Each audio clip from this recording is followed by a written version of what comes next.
Let's demonstrate ionic and covalent bonding using Lewis diagrams. First, I want to create a key. A yellow starburst is a non-bonding electron. It only exists on one atom.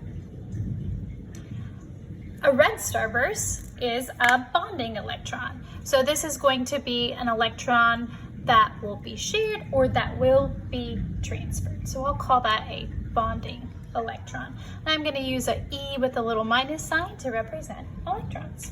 So let's start first with ionic bonds or transferring of electrons. I'm going to use two different elements. Sodium is my metal.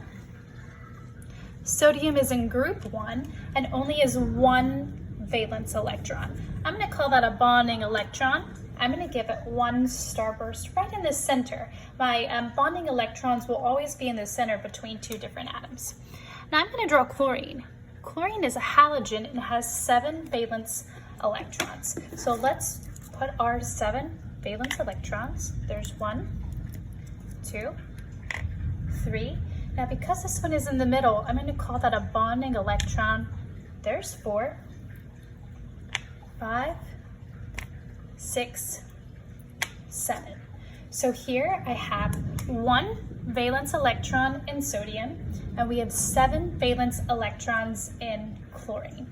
Now what happens in my sodium and my chlorine is that this electron gets transferred there. So if this electron moves here, my chlorine now has a complete octet, and I've shown the transfer of electrons using my Lewis diagrams. Now let's try a covalent bond. So instead of sodium and chlorine, how about we try 2 different chlorine atoms? So I'm going to leave my chlorine exactly as it is, or as it was rather, with 7 valence electrons. I'm going to draw another chlorine over here.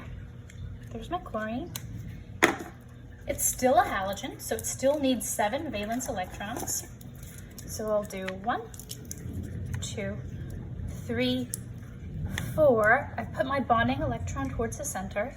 5, 6, 7.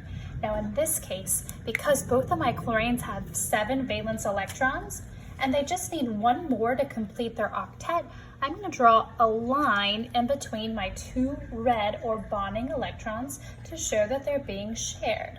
So here is my Lewis diagram. If I were to draw this using my dots and my dashes, there's the line that represents my bonding electrons, and then I would draw 3 lone pairs on each of my chlorines.